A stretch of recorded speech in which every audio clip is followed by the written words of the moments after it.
Welcome to the Paradise Lost Financial Podcast, episode number 13, Pain Now or Pain Later. As always, little disclaimer, this is not financial advice, just my opinions, so let's get into it. So some highlights on what's been going on in the financial markets specifically. We've had commodity prices have been going parabolic. We've had inflation fears starting to spook the market. In the earnings calls with the CEOs of all these publicly traded companies, the mention of inflation was up something like 800%, which is pretty nuts. So, on this channel, we've been discussing inflation since the very beginning, but now we are actually seeing it. Who could have anticipated the pandemic and what policymakers and governments would do in response to that? The fact of the matter is the policymakers are going to continue kicking the can down the road, which is really the purpose of the title of this episode, Pain Now or Pain Later. Evidently, our policymakers, our quote-unquote leaders, decide to take the easy way out rather than what, say, Volcker did back in the 1970s when he raised interest rates, which, had in the short term negative impacts for our economy, but it was what we needed to do in order to get out on the other end in a better situation. Obviously, in the current situation, the Fed can't really raise interest rates. We've got so much debt. Just the servicing of the debt alone is, if you were to raise interest rates, it would not be doable. So anyway, all that being said, in April, the Consumer Price Index, one official measure of inflation, which actually understates it, rose 4.2% compared to last year. We had copper prices just hit an all-time high. Steel prices have tripled. Lumber prices are up 340% since last year.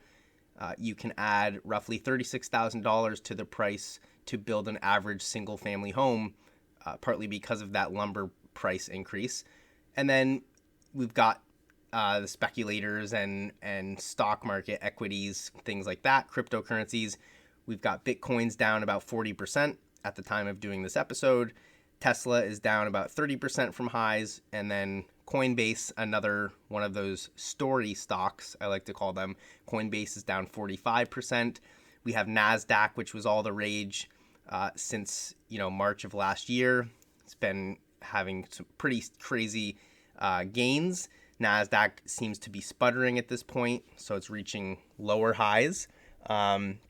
So there's a lot of stuff going on, and then when we listen to the policymakers and the central bankers, particularly here in the U.S., Jerome Powell, for example, they're saying in terms of inflation, it's just going to be something that's transitory, short-lived, it'll come and go. There's others that say, we're actually going to be experiencing, this is the beginning of secular inflation, something that's more long-term, it's here to stay.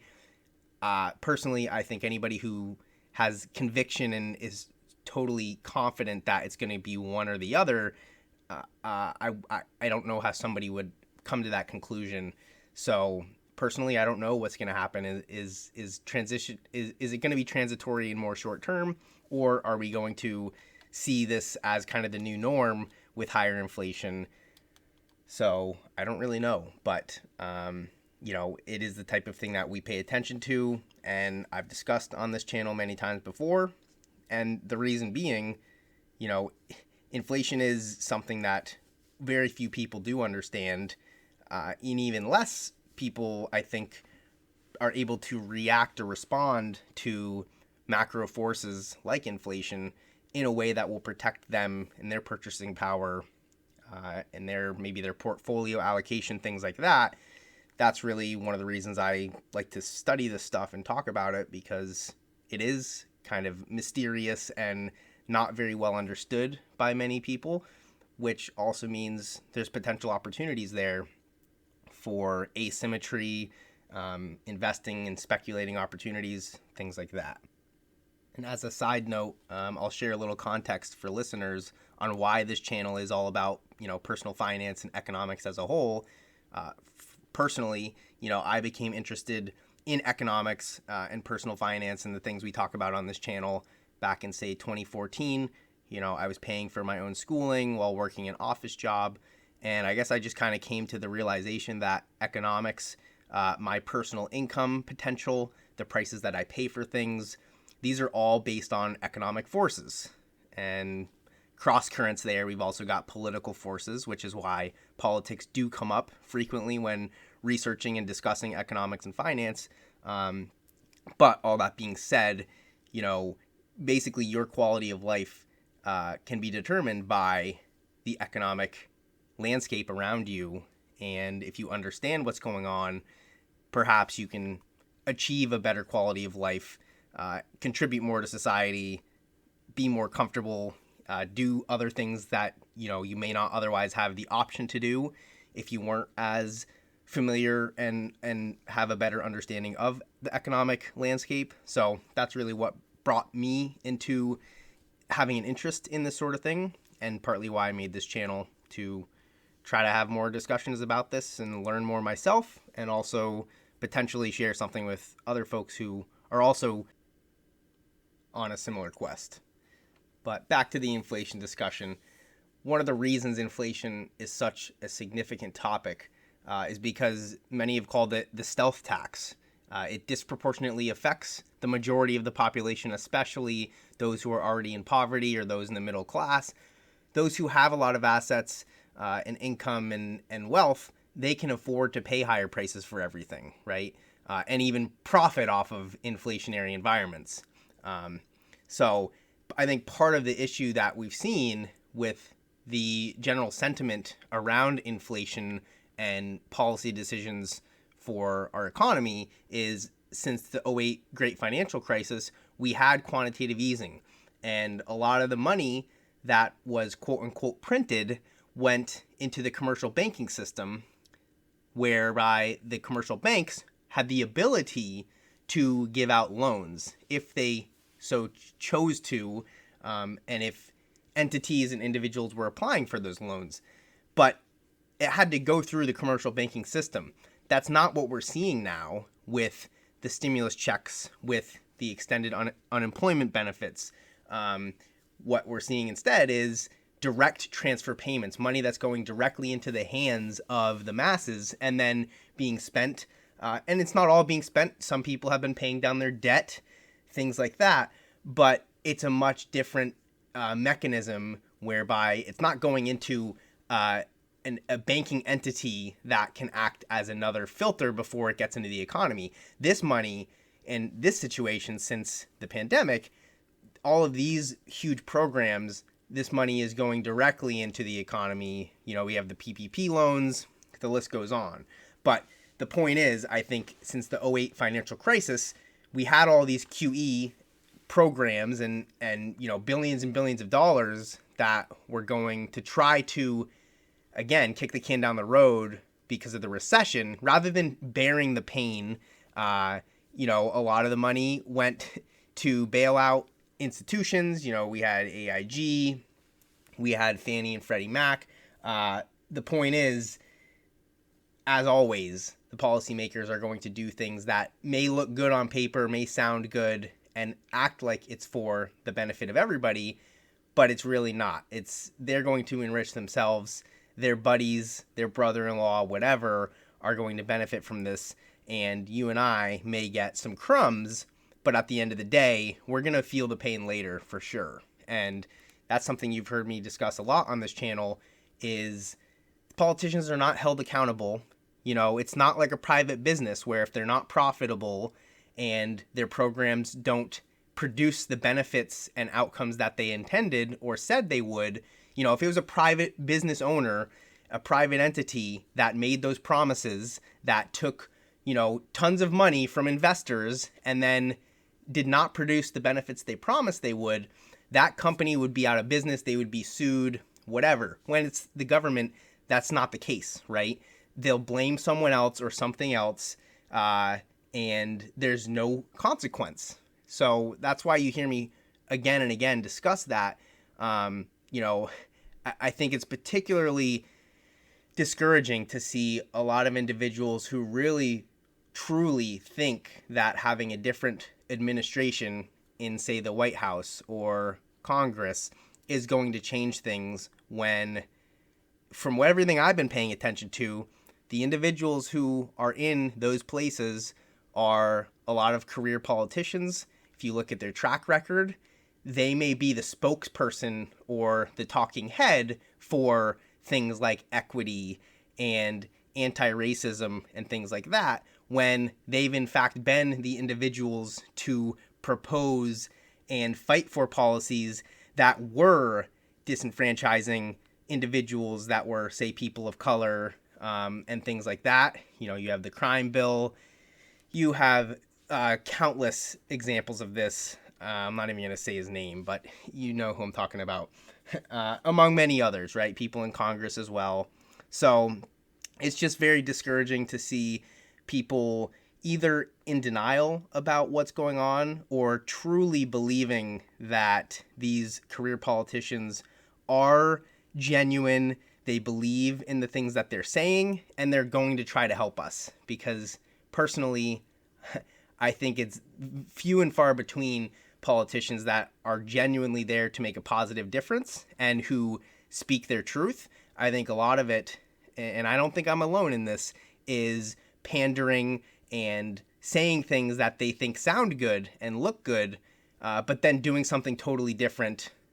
So anyway, I'm going to get off my soapbox for the political side of things, but the point is discussing this new environment with our economy and the decisions these policymakers are doing in terms of stimulus payments and unemployment benefits and PPP loans. You know, there's all these articles. There's an individual who was taking PPP loans to go and buy Lamborghinis and, exotic cars and things like that. Well, your typical person may not get to lose sleep over it, I'll say, like I do. But I guess to a certain extent, I personally get ticked off about it because it's my tax dollars that went to fund this crap. And another perfect example, in my home state, we had 70% of unemployment claims last month were fraudulent. 70%, way more than half.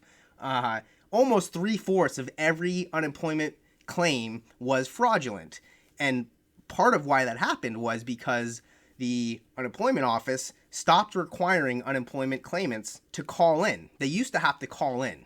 And so the person who's processing their unemployment claim would hear their voice. There was some ability to weed out fraudulent claims. Well, they did away with that process. It was either too time consuming or too challenging or whatever. And lo and behold, 70% of unemployment claims last month in my home state were fraudulent. Again, like, my tax dollars are paying for this. I can't believe there's not more people who pay attention to this sort of thing and are speaking out about it and trying to hold the policymakers accountable. But that's kind of par for the course with what we're living in this day and age. Another perfect example of government incompetence, government waste, fraud, corruption, things like that, would be, I'd say, the airline industry is a great example.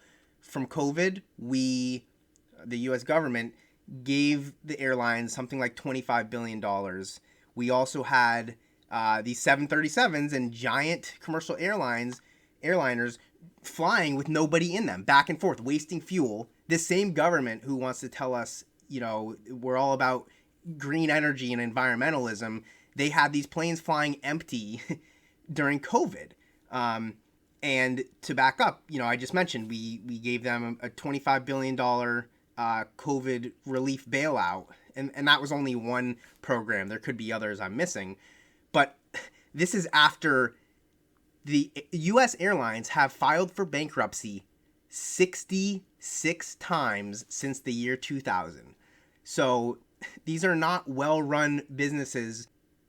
And then you've got the government with money that they didn't work for, they didn't earn, that wants to just go and hand over $25 billion to these airlines and then have them flying empty jets, wasting fuel. It just doesn't make sense.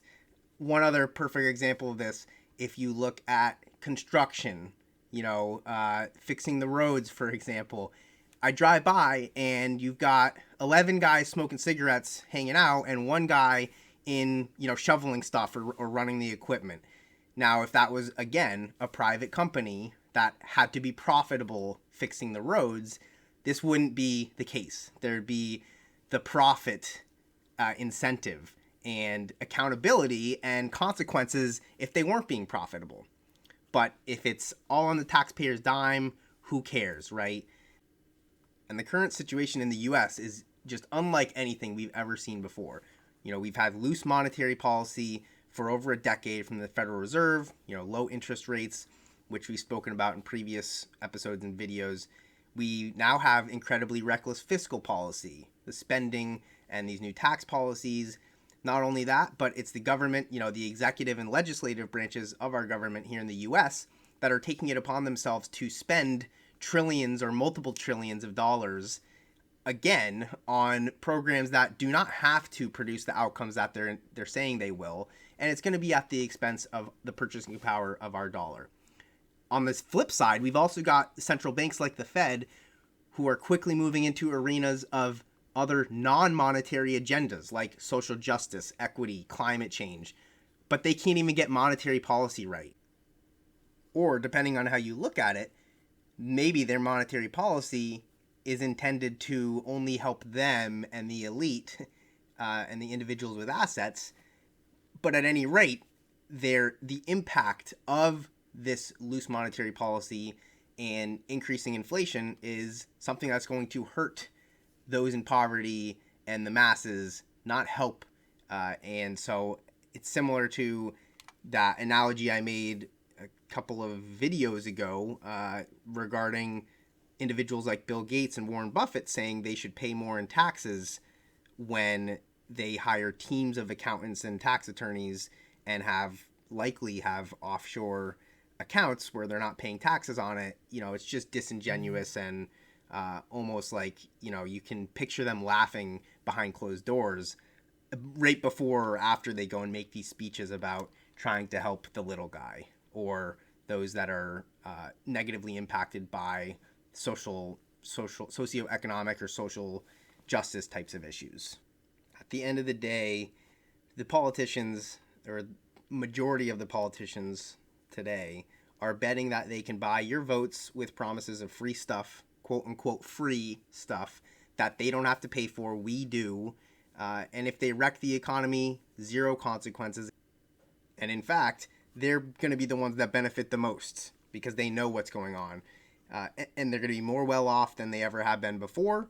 Everybody else is going to be worse off. And then they're going to blame capitalism. So don't let them continue to fool you. Also, I would say don't be discouraged. I think there's a lot of opportunity currently, right now, and in the near future, if you have a decent understanding of finance, of the markets, the political headwinds and tailwinds, things like that. So don't want to be all doom and gloom here, but I do think it's incredibly important that more folks start to wake up, pay attention, do your own research, try to really think about when you see these folks on TV making promises and saying things, who is really going to be paying for this? Have they really thought through how these programs are going to work? So as always, I welcome any questions or feedback. You can shoot me an email, paradiselostfinancial@gmail.com. I'm also on Patreon, YouTube, so please like, share, comment, whatever you got to do. And as always, look forward to catching up with folks next time with some other content. Peace.